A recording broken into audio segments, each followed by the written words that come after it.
Hello મિત્રો, કેમ છો? Welcome to professor Mojilo class of masti. આજના વિડીયોની અંદર આપણે જે ઓડિટની સિરીઝ ચાલુ કરી હતી તેની અંદરનો એક ટોપિક જોવા જઈ રહ્યા છે. જે ટોપિક છે નામા પદ્ધતિ એક જરૂરિયાત છે અને ઓડિટિંગ એક વૈભવ છે. હવે આ ટોપિક જ્યારે આપણે વાંચીએ ત્યારે આપણને એમ લાગે કે આની અંદર તો કેટલા બધા મુદ્દાઓ છે. નામા પદ્ધતિમાં શું આવે, ઓડિટિંગમાં શું આવે, તો આને યાદ કઈ રીતે રાખવું? તો આપણે એને યાદ રાખવા કરતા એને સમજીએ તો એક્ઝામની અંદર આપણે આપણા શબ્દોની અંદર એનું વર્ણન કરી શકીએ મુદ્દા વાઇઝ.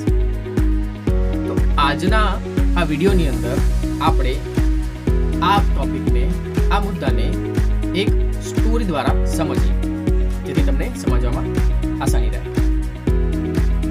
તો એક ગામ હતું. ગામની અંદર વિજય વાણિયો કરીને એક ધંધાદારી વ્યક્તિ હતો. વિજય વાણિયાનો ધંધો હતો કપડા બનાવવાનો. શરૂની અંદર એનો ધંધો નાનો હતો. કપડા બનાવતો હતો તો તે માની લો કે લાખ રૂપિયાનો એનો ધંધો ચાલી રહ્યો હતો. ધીરે ધીરે એનું કાપડનું વેચાણ એટલું બધું વધ્યું, લોકોને એટલું બધું ગમ્યું કે હવે એના શહેરથી બીજા શહેર, બીજા શહેરથી બીજા અલગ અલગ રાજ્યોની અંદર અને બીજા રાજ્યોથી દેશ વિદેશની અંદર એના કપડા જવા માંડ્યા. હવે જ્યારે શરૂમાં એનો ધંધો નાનો હતો ત્યારે એ બધું જ જોઈ લેતો હતો. ખરીદી પણ જાતે જોતો, વેચાણ પણ જાતે જોતો હતો, ખર્ચાઓ પણ જાતે જોતો હતો અને એને ધંધામાં નફો કેટલો થાય તે પણ જોતો હતો.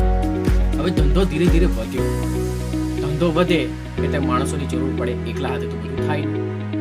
તો જેમ ધંધો વધ્યો તો એને માણસો રાખ્યા.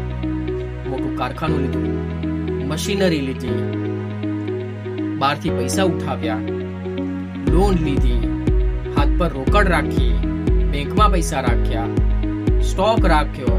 આવી રીતે ધીરે ધીરે કરીને પોતાનો ધંધો વિસ્તારવા માંડ્યો. હવે ધંધો જેમ ચાલતો હતો, જેમ શરૂઆતમાં નાનો ધંધો હતો તો એનાથી જાતે ચોપડામાં એક ચોપડો રાખતો, લાલ કલરની ડાયરી આવે ને એમાં લખતો રોજબરોજના ખર્ચાઓ, રોજબરોજની આવક, રોજબરોજના ખરીદી, વેચાણ, બધું જ. એના પાસેથી કેટલા પૈસા લેવાના છે, કેટલા પૈસા આપવાના છે, પોતે કેટલી મૂડી લાવ્યો છે, બધું જ એના ચોપડામાં નોંધતો હતો. વર્ષના અંતે જોઈ લેતો હતો કે ભાઈ મારા આખા વર્ષની અંદર કેટલી મારી આવક થઈ છે અને તેમાંથી કેટલો મને નફો થયો છે. હવે ધંધો વધ્યો એટલે એટલું બધું ચાલ્યું એને કે હવે ધીરે ધીરે એના કાપડના ધંધામાં એને કાપડ જાતે બનાવ્યું. કાપડ બનાવ્યા પછી કલર પણ જાતે કરવા માંડ્યો જેથી એના ધંધાનું વેચાણ વધે.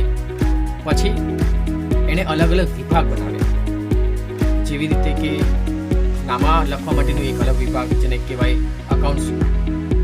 પછી પ્રોડક્શન જેમાં થાય છે, કે જેમાં ઉત્પાદન થાય છે તેનો અલગ વિભાગ, કાપડ જેમાં બને છે તે. પછી વેચાણ જે થાય છે એટલે કે સેલ્સ ડિપાર્ટમેન્ટ, તે પણ અલગ. ખરીદી એટલે કે કાચો માલ લાવે છે, રો મટીરિયલ લાવે છે, તે વિભાગ અલગ. તો આવી રીતે બધા અલગ અલગ વિભાગો પડવા માંડ્યા કારણ કે એનો વિસ્તાર થઈ ગયો હતો. હવે જ્યારે એ પોતે પોતાના ચોપડાઓ નોંધતો હતો ત્યારે એને એ જરૂરિયાત નહીં લાગતી હતી કે મારા ધંધાની અંદર કોઈ પણ જાતની ઉચાપત, ખોટ, તકલીફ, ત્રુટિ, કોઈ પણ જાતની પ્રોબ્લેમ્સ આવી શકે કારણ કે જાતે જ જોતો. હવે વિસ્તાર જેમ વધ્યો, વિભાગ જેમ થયા તેની અંદર તેને થવા લાગ્યું કે સમય જતા જતા મારા ધંધાની અંદર કોઈને કોઈ જગ્યાએ તકલીફ આવે છે. હવે હું બધી જગ્યાએ જોઈ શકતો નથી. તો એણે વિચાર કર્યો કે હું મારા જે અલગ અલગ વિભાગો છે એની ચકાસણી કરું. પહેલા એણે વિચાર કર્યો કે હું મારા માળાને કહું કે ભાઈ તું બધી જગ્યાએ જો. એક વખત એને કરી જોયું તો એનો રિઝલ્ટ શું આવ્યું કે એને એવી આશા હતી કે 50% મને એમાં ત્રુટિ મળશે, પણ તેની જગ્યાએ 5% જ મળી. પાછળથી બીજા દ્વારા ખબર પડી કે જેની સાથે ત્રુટિ હતી, જે વિભાગમાં ત્રુટિ હતી, ઉચાપત હતી, તેની સાથે મળી ગયો હતો. તો માલિકે એને કાઢી તો ન શક્યો કારણ કે એની પાસેથી કામ કઢાવવાનું. પણ એને વિચાર્યું કે હવે હું કરું તો શું કરું? મારો ધંધાનો વ્યાપ વધી રહ્યો છે તો મારે શું કરવું જોઈએ? તો તેણે બહાર બીજા એના મિત્ર પાસે સાંભળ્યું કે એક એવા અનુભવી વ્યક્તિઓ હોય છે જેને તાલીમ લીધી હોય છે કે તમારા ધંધાની અંદર કયા કયા વિભાગો હોય, તેમાં શું કામગીરી ચાલે છે, તેના અંદર ઉચાપત છે, કોઈ ત્રુટિ છે, તે ચેક કરી અને તમારા સુધી તેનો આખો રિપોર્ટ બનાવી તમારી સમક્ષ રજૂ કરે છે, જેથી તમને તમારા ધંધાની અસલિયત સામે આવે. તો એણે પોતાના ધંધાની અંદર એક ત્રાહિત વ્યક્તિને એટલે કે બહારના વ્યક્તિને બોલાવી પોતાના અલગ અલગ વિભાગોની ચકાસણી કરવાનું શરૂ કર્યું. ચકાસણી કરતા એને ખબર પડી કે 2 વિભાગ એવા હતા કે જેની અંદર ઘણી બધી ઉચાપતો થઈ રહી હતી. જેવી રીતે સ્ટોરની અંદર માલ આવી રહ્યો જેટલો હતો તેના કરતા એ ઓછો બતાવતો. ખર્ચાઓ વધારે દેખાતા હતા પણ ખર્ચા હતા નહીં. બીજી બાજુ વેચાણની અંદર તે વધુ ભાવથી વેચાણ કરી રહ્યો હતો અને ઓછા ભાવનો બતાવી રહ્યો હતો. તો આ ઉચાપત બહારના વ્યક્તિએ રિપોર્ટ કરીને તેને જણાવી. તો મિત્રો, આ સ્ટોરી પરથી આપણે એ જાણવાનું છે કે વિજય વેપારી જે હતો તેણે પોતપોતાના ધંધા જ્યારે એકલો હતો ત્યારે પોતાના નામ જાતે લખતો, એને જરૂરિયાત નહીં લાગતી હતી. જેમ ધંધાનો વ્યાપ વધ્યો તો તેને લાગવા લાગ્યું કે મારા ધંધાની અંદર કોઈ ત્રુટિ છે કે કોઈ તકલીફ છે કે આવરણો છે કે તે મારે જાણવા તો કઈ રીતે જાણવા. તો તેને બહારના ત્રાહિત વ્યક્તિને જે બોલાવ્યા અને પોતાના વિભાગોની ચકાસણી કરાવી. એ શું કર્યું? એને ઓડિટિંગ. હવે આને આપણે ચોપડાની ભાષામાં સમજીએ.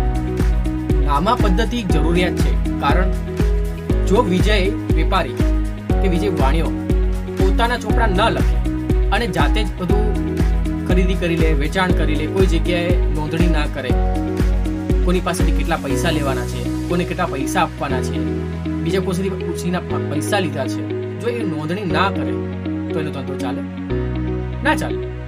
બીજી બાજુ ધંધો જ્યારે મોટો થયો, બરાબર, મોટો થયા પછી બધા જ વિભાગોની અંદર જઈને જોવે કે આમાં શું થયું, આમાં શું થયું, આમાં શું ચાલે. શું એની પાસે ધંધાનો વ્યાપ વધારવા માટે સમય રહે? ના રહે. એનો સમય આમાં જ વેડફાય છે. તો તેને ત્રાહિત વ્યક્તિને બોલાવે.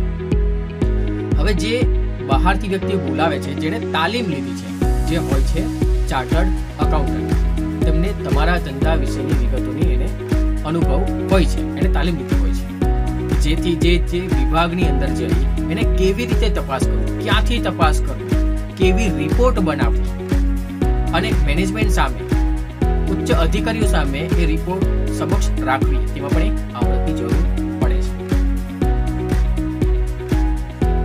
હવે જે ઓડિટ કરતો હોય ને તેને ખૂબ અનુભવ લીધો હોય છે, તો સ્વાભાવિક વાત છે કે તેની ફીસ પણ વધારે હશે. કારણ કે તમને એવું તારણ કાઢીને આપે કે જે તમારી પાસે તમારો સમય બચાવે છે.